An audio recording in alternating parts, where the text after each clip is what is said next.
Welcome to a new edition of the Heat Treat Podcast. Today we have a great guest, an expert on alloy, my good friend Tony Salerno, president of SteelTech. How's it going, Tony? Doing pretty well. So it's great to have you here. Super excited that we're going to talk live. We don't have any podcast live, but Tony was around the area, and I asked him to have like a quick podcast, and he agreed. So thanks for that, Tony. Super excited. And today we're going to talk about how to have a longer life out of the alloy, best practices on trays, fixturing, rating tubes. But first of all, Tony, why don't you just give us an introduction about SteelTech and a little background on yourself? Sure. Well, first of all, today, thank you very much, Carlos, for having me here. My pleasure. Very excited to be here today. And so SteelTech has been in my family since 1990. And the foundry itself has actually been in existence since 1929. It was priorly called Resistalloy. So we have two stainless steel foundries. One is at Grand Rapids, Michigan, where we make all the static castings, which would be your furnace parts, or base trays, your cast baskets. And then we have a facility over in just outside of Madison, Wisconsin, where we make the radiant tubes and the furnace rolls. We have a machine shop there where we can do all the machining of the trunnions and the assembly of the furnace rolls there at that facility. So you're a second generation just like me, right? Second generation, right. Yeah. So it's very easy to work with your dad all the time, right? Yeah, that's right. Right. And this funny thing is we pretty much we met at the YES program at NTI, and we ended up becoming president pretty much the same. Right, pretty much, and we're around the same age, right? So a lot of similarities. Yeah. But we're not becoming any younger, so now we have to train the young kids. That's right. Right. Yeah.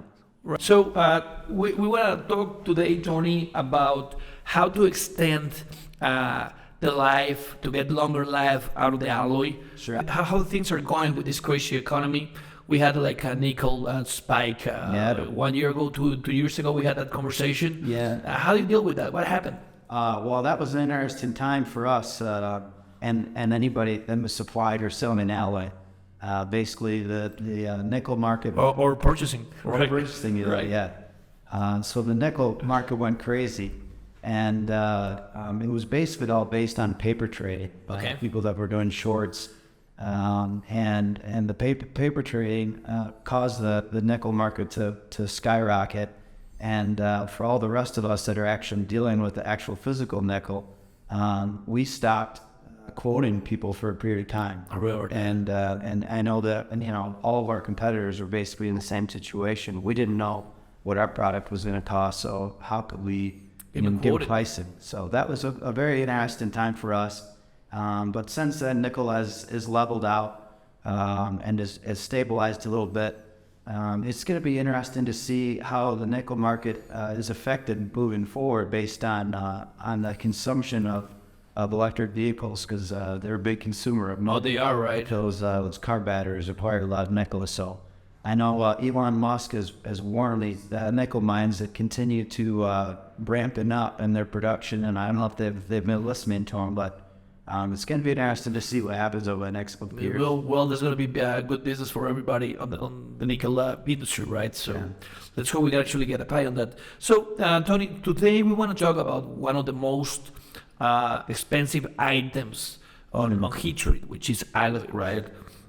As you know, alloy is it's a consumable, a big bulk consumable that always deteriorates or cracks, bends. I want to say fail because it actually has a lasting life, but definitely one of the biggest tickets item on a furnace. Sure. And you as an expert on alloy, can you give us first of all, like an explanation on how to choose your alloy based on your application? Sure. And what are like some of the best practices to have a longer life of the alloy, the trays, rollers, guides, fans, fixturing. Let's start first on how to choose your alloy. I believe that's the step number one, right? Sure. Well, I mean, most heat treaters that have an idea of the alloy that they're been using over time. And I think that if you talk to your alloy supplier, whoever that is, they can give you different options as far as an upgrade in alloy. I guess I would go over talking the areas that are problems for you. If you have a certain area that you're seeing that more frequently, you're going through that alloy, and that would maybe be a good spot to look at and upgrading the alloy in that specific spot. I think, depending on who's making the decisions at your company, if it's a maintenance guy or the person in accounting, Sure, it could be different. totally. If you're going to go with a higher rated alloy or not. And I think, from an overall company perspective, I think that if you look at the amount of downtime that you have, because of going with a less expensive alloy, I think that the downtime and the time and maintenance has to go into the furnace more frequently would, definitely outweigh just spending a little bit more on the alloy. So this like the fairy tale that we all believe. Like, is it true that the more nickel there is on the alloy, the better, or it's a game of chemical composition? Yeah, there's a whole the composition, because you could have microalloys, different things. It just depends on the application. It depends on if you're going to be water quenching, or sometimes even just an real harsh air quench could be just as harsh as a water quench. But it's looking at specifically the application, the quenching, and where it's used in the furnace. If you look at a continuous furnace, looking at the entry door and the exit door and treating those differently than the rest of the furnace, I think that's what you need to do. And I think that if you talk to any of your alloy suppliers, that they'll be able to help you with that. And when you go into continuously going into different customers, you're able to see what they're using in their applications. And, as a company, we deal with other industries other than heat treating. We also sell to cement mine and to the steel mills. And we're able to take what we've learned from those customers as well and bring that into heat treat, which is, something that we can find things that will last longer. Now the most common, correct me if I'm wrong, but the most common alloys for heat treating application will be HK, HT, H2, and what they call like the super alloys, like an HX or however you want to call it, right? Sure. So let's go really quick to those. I mean, what's like, where should one choose HK? Where should one choose HT, H2, or go even higher? Now, I guess it depends on, like I said, back with the temperatures and quenching. And I think you probably can tell from what you've been using in the past in your furnace, if HK has been working for you, maybe in a certain zone, then obviously that's maybe what you should be using.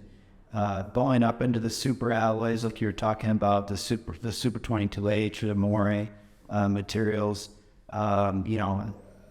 those products are used in those higher applications, or if you want longer life.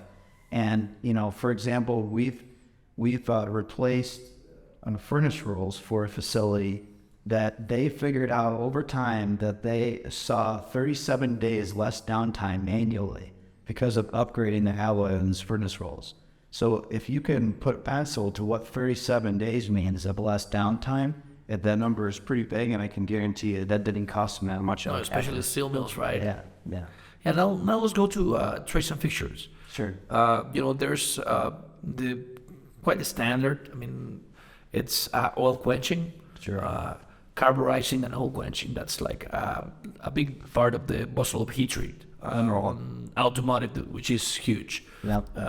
What do they typically use? I mean, what have you seen works best for trace and fixturing on typically you're going to see the HT, the HU alloys for most applications, most carburizing furnaces. But then they also have, the higher grade alloys that we just talked about. Definitely possibilities for those. HX is generally used for water quenching. HX. That's correct. And so, just depending on what you're doing and the quenching, your alloy supplier can usually give you a range. And like I said, you have to keep in mind that just because you're going to spend another couple $100 on the tray, you may see the fact that it lasts, significant amount of time longer. And now, talking about flipping the trays or how to treat the alloy. Yeah. And I have had this conversation with a lot of heat treaters that some commercial heat treaters, they leave the tray on the floor and they load it up with the forklift and they kind of hit it. I do believe that significantly reduces the life of the tray. Yeah, one of the biggest things that we see, and naturally you want to go to alloy choice based on getting longer life, and it is, I think, the first place to go. But one of the simplest things that heat treaters can do is look at how they're handling these trays. So depending on if you have a workstation or a racking system where you can pick them up, a lot of times we see with baskets, whether it's rod frames or cast baskets, that the customer will come in and use the forklift to pick them up off the ground. And it really is a cultural thing that the companies have to change. It's not easy because, every place you go into, they say, well, you never imagine how our guys use our equipment. And that's what every place you go to. But it really is something that, is a cultural thing. You need to change the culture of your beet tree from a standpoint of promoting the fact that they're not allowed to pick up trays or baskets or things with forklifts, and they need to put them on the loading station. And they need to treat these castings because they're so expensive. And I think it's such an easy thing to do, and it doesn't cost anything. So it's one way I think that customers can get so much longer life out of their alloy. What about flipping the trays? When do you know it's time to flip the trays? I know that there's some pusher furnaces that have flipping tray automated. Yeah. Which is like the lesser number, right? Yeah. But very, very few. And a lot of times you go into large facilities that have enormous pusher furnaces, and you ask the guys, so how often you flip it? And he kind of will say, it doesn't never even heard of that. And that they have reversible trays that are able to flip. Right. It's a real shame that they're not doing it, because you could get, at least, half maybe of the life, additional life out of those trays.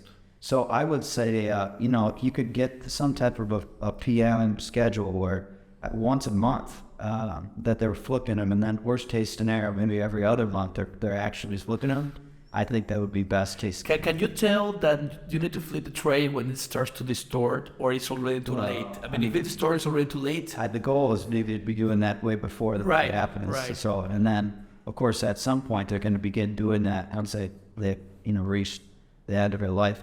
I think that flipping reversible trays is such an easy way to do pre-op maintenance on these trays, and it's hands down the easiest way to prolong the life. So we talked about choosing the right alloy for your application. Yeah, that's number one. And then not hitting the trays with the forklift. Yep. Then flipping the trays. Are there any other recommendation to have a longer life of trays? I don't think so. I think that pretty much covers it. It's all about the handling, and like I said, it's going back to the culture and development of culture, so that the guys know. I mean, the only other thing I could think of is maybe incentivizing the guys to have one. The longer they can get the things to lapse, they could get some type of incentive. Now I know that this might be like a curveball for you, but there's always been talk about how to trace the cycles of a tray. Sure. Have you seen something that a company is doing correctly, or like an idea? They're talking about bar coding, or just welding the date on the tray. What are some of the best practices you've seen on heat treats, so they can keep track of the life of the? I think that of the alloy, not the life. I mean, because it can be a tray that has was poured, let's say 5 years ago, but the cycles on it. I mean, how to measure the cycles? Yeah, being able to track trays, I think, is something that is really a great thing. And you can look at any different tray designs and then also the alloy. But if you don't have somewhat of a standard to go from, it's real hard to tell. So And I think that companies are able. It's very easy. I mean, it's as simple as welding a serial number on. If you don't already have some type of a serial number in a tray itself, but if, you could weld on the date that it was installed in the furnace or began use, and then maybe you try a couple trays in higher alloy, or once you start flipping process and track how much longer they last. How many times they have flipped it? I mean, they do it once a month. Like, it's a nice idea. I mean, for those that don't know, I mean, we just weld in the date, the trace right, or we start using them. It's easy as that. And then go like, well, we're gonna flip it once a month, right? And just weld like a line there and go like, you're gonna flip it once a month. So 12 lines. I mean, it's what typical you will get 12 months out of a tray. Will that be accurate?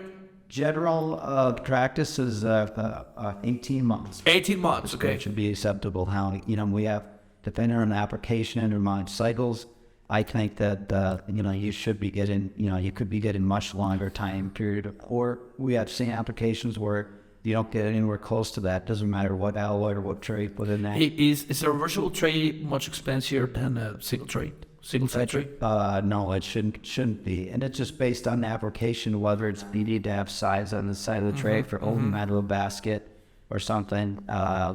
It just depends on the application whether or not you can get away with a reversible tray. So normally tip will be like just watch if you can have a reversible tray or not. Absolutely. With your heat treat, and if you can, I mean, you have that flexibility to longer to life. Absolutely. Will that be accurate to say? Yeah. Okay, now let's talk about the other high dollar item, which is the radiant tube. Yeah. Right. So I believe those will be like the highest dollar items, right? Radiant tubes and trays, besides rollers, right? Now, so first of all, select the material. Yeah. We went through that, but we cannot flip radiant tubes. Sure. What will be some of the practices or? Couple different things. I would say the first and most important thing is burner line. Burner alignment, okay. Getting somebody to come in on a regular basis and check your burner. Oh, burning tuning. Yeah, tuning. Okay.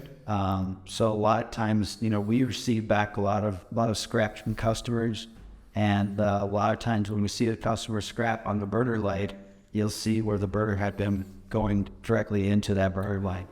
And so when you see that, it's basically the burners are not being aligned properly.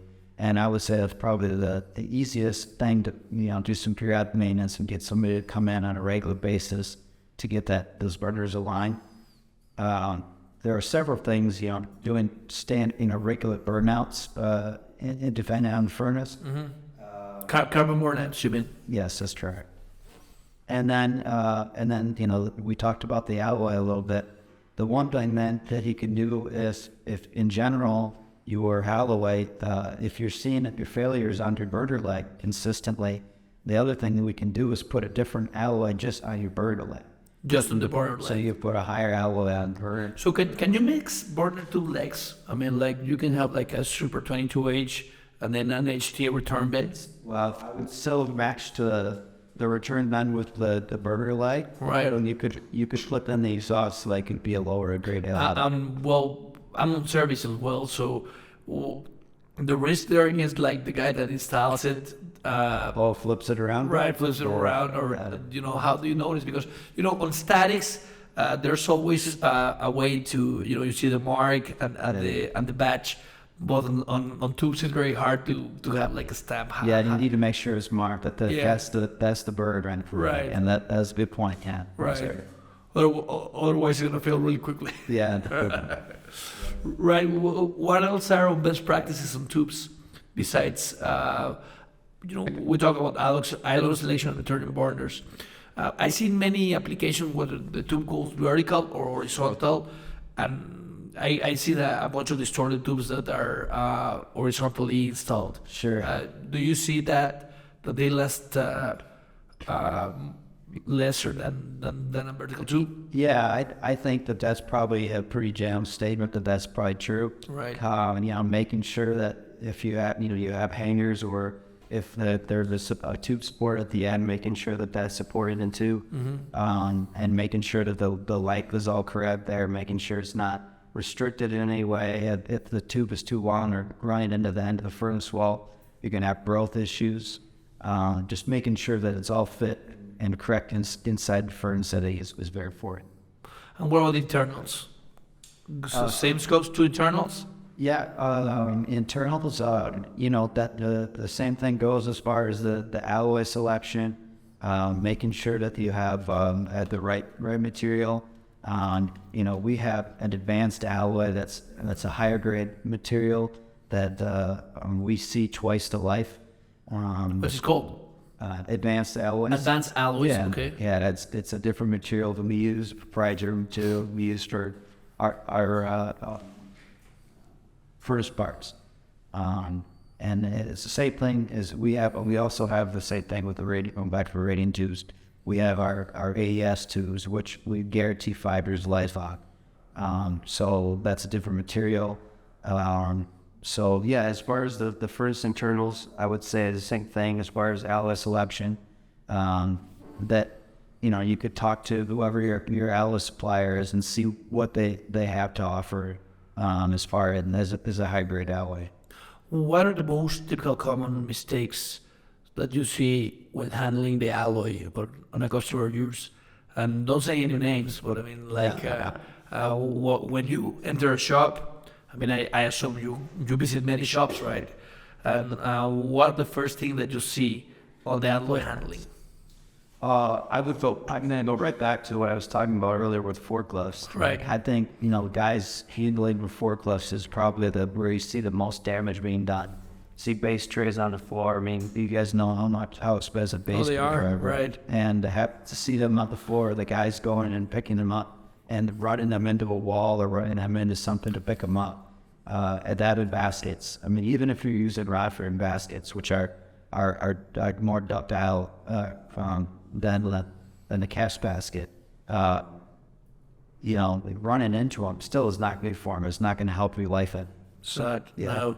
And let's talk about scrap. Sure. Whenever you talk to an alloy supplier, they always ask you, what about your scrap? Why it's so important to you guys, scrap? I mean, we talk about nickel, which is spiky, and we talk about paper trading stuff. Sure. And we, as heat treaters, we do have a bunch of scrap because all those items are going to be scrap, right? Yeah. Give us a little introduction of why scrap is so key. Yeah. This process. Well, we have customers that sell their scrap just to a local scrap dealer, and that's maybe who they would go into. A lot of companies they don't really like to talk about scrap. It's kind of like a dirty word at most places. It is because it's corrupt and people steal it and everything else. There's a lot of value in it, and so what happens is the people that are actually making this material, we're either getting it back from our customers or we're buying it from the same scrap dealer that you're selling it to. So in general, if you go and ask your alloy supplier if you can get them pricing on giving them a credit towards future orders, we can give you a better price than they're selling it to your local guy, because if we don't get it from you, we have to then go and buy it from that scrap dealer. And do you see that very often? That you see, these were the tools of this guy. Absolutely, all the time. I mean, we're buying scrap from our customers on a daily basis, and then we're also buying it from the scrap dealers. And so when we see the scrap coming back, we see some of ours coming back, some of our competitors coming back, and it's usually a mix of everything. So it's a close bargain with a bunch of DNA from each other, right? That's right. And scrap, as you mentioned, it's a delicate matter because, I mean, it can get stolen bit by bit. So it can be shady agreements with the scrap dealer. What would be some advice that you can give to the users when handling the scrap? Yeah, I mean, you get a bunch of scrap. I've been in your facilities, which is not scrap, it's raw material for you, right? Sure. But how to handle that? I mean, to avoid those not so good practices. Yeah, I mean, I guess the only thing I could say, and a lot of people like to build up, continue to drill up and build up until they get a lot of it there. I don't like it. And so I think maybe if you have doubts that maybe some of that is walking off, best practice would be to get rid of it, more frequently. Right. So that they're trying to speculate on the value, right? Yeah, yeah. And that if you're buying the material at the same time as you're trading it in, you're getting the same value for whatever you're paying for it. That's a good point. Item by item, right? Your alloy vendor is going to give you whatever the current nickel price is based on nickel price, and whatever the current value is of the material, and then you could get a credit towards whatever you're buying at the time. Yeah, I never thought of that. I mean, no matter what's the price of it, but if you're just reordering the stuff and you have the right amount, you'll get the price of the nickel at that time, right? That's what you're saying, right? You get the price of the nickel at the time you traded it at. Mm-hmm. Yeah, that's correct. So when you receive a bunch of stuff, you pour it and then you add raw material, pure nickel. So on top of the scrap that we're using to melt, there's also a certain amount of raw materials. So, and you may be using different materials to make a higher grade, or you're diluting it down to make a lower grade, depending on the scrap that you have on hand and what you're actually making. So you could be introducing a virgin, new 304, or maybe we're constantly buying raw nickel, raw chrome that's coming right out of the ground, or introducing to come up with chemistries that our customers are buying. What do you see nowadays? I mean, we talk about alloy material, we talk about trace and fixturing, rating tubes, handling best practices. You're telling us that that's not one mistake everyone's doing. But right now, on the macroeconomic side, I mean, we talked about the spike that the price of nickel had to the paper trade. You mentioned about the batteries that are going to take a bunch of nickel out of it. Yeah. Where do you see the industry going? Yeah. I mean, if the EV comes in, and of course, there's going to be some heat treated steel being done somewhere, right? Yeah. We're going to get, how are we going to get our trace and fixtures? Yeah. I think as far as forecasting goes, for 2023, as far as the overall economy, everybody's talking about recession and where we're at right now. Yeah. But what we're seeing and what we're hearing from our customers, they're not they're holding off some of the parts, right, or for expenditures of buying new furnaces. They're backing up in that, or they're holding? I understand there may be some holding off. Oh, okay. But as far as their forecasting, what they're seeing right now, or what they're predicting, is that this next year is going to be a good year. 2023? 2023 is going to be a good year, yeah, that's correct. And, we're seeing that across the board. We deal with a lot of different industries. So the aerospace, things have been doing well. Flying has been recovering quite well. They just got a huge order, right? I know you read it. I mean, they got a huge order. Yeah. After the 737 debacle, I think they've been recovering and nicely. Automotive has been doing well.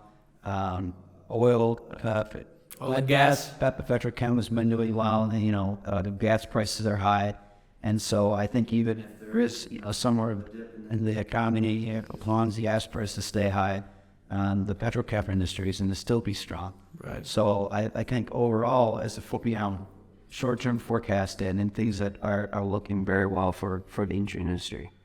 Oh, you're right, Tony. Yeah, because it's this has been a rough year. Yeah. Well, Tony, we talk about a bunch of things regarding alloy, which is a high ticket item for heat treat. Did we miss anything? You want to add something about alloy? We didn't talk much about design, but it's all best practices. It's pretty much standard product. Do you think you want to add something to our alloy talk? No, Lyle. No. So now, how I like to close the podcast every time, I ask my guests, experts on the subject, presidents, VPs, very, very clever engineers, smart guys that have been in this industry for a while. I mean, one of the most problematic things I see is that people with experience are retiring and we're not filling that positions. Yeah. Because heat treating is a very unique manufacturing process. castings, foundries, also a very unique manufacturing process. It's very hands-on. You have to be on the shop, on the lab, on the production area. And you've been in this industry for quite a while. We're a second generation of the business. You took over a couple of years ago and I became president. But I remember when you and I met maybe 10 years ago. I think it was longer. Longer than that? Damn. Many pounds ago. Yeah. But we started as very young engineers on this heat treat industry, right? Yeah. What would be an advice or personal story or just a hint you would like to share with the new generation? I mean, you started off in a family company. Now you're president. There's a lot of responsibilities on your shoulders. Absolutely. But I believe you're doing things right? And I wish you the best of success and luck. But if you were to travel back in time, talk to yourself 15 years ago, 20 years ago, before you started this crazy journey, what would be a personal advice you would give to yourself or to the new generation? I would say for the new generation and to the people that are looking at retiring and getting involved in some of these organizations that are available in our industry. NTI, for example, is not a great one for me. That's where we and I met. You and I met over there. We did the YES program together. I think getting involved in some of these organizations that are in the industry, I think people, some of these heat treaters may be apprehensive of getting involved because why would you want to go and talk and hang out with a whole bunch of your possible competitors? Right. But I think that if you got involved and you saw some of these, what goes on in some of these meetings and what is talked about, I think that you would see the return on that. And there's so much more that you get out of those. I think the more you put in, the more you get out. And the more time you spend at these events, you learn so much from, being material handling and, your personnel and how these different... Also leadership, right? You and I met on a leadership program, right? Yeah, absolutely. So, if I could recommend anything to some of the younger people coming into the industry and also some of the older people that are hitting the industry, getting involved in these organizations that can help you grow and we could learn from. I think you get so much out of it and they're really great for you. Yeah, you totally agree with you on that. I hadn't missed one meeting in a couple of years, and I missed this year, unfortunately. But for me, it has been outstanding just to be there and meet people, share ideas, share common problems and solutions.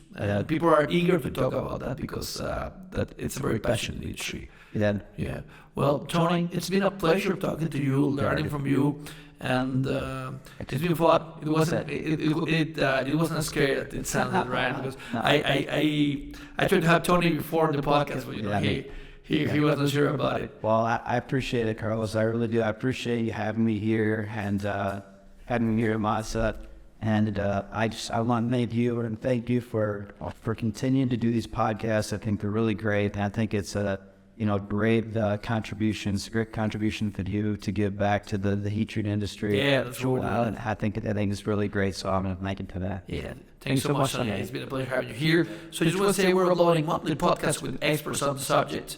Today we had Tony Salerno from Steel Tech. So we'll see you on the next episode of the Heat Treat Podcast.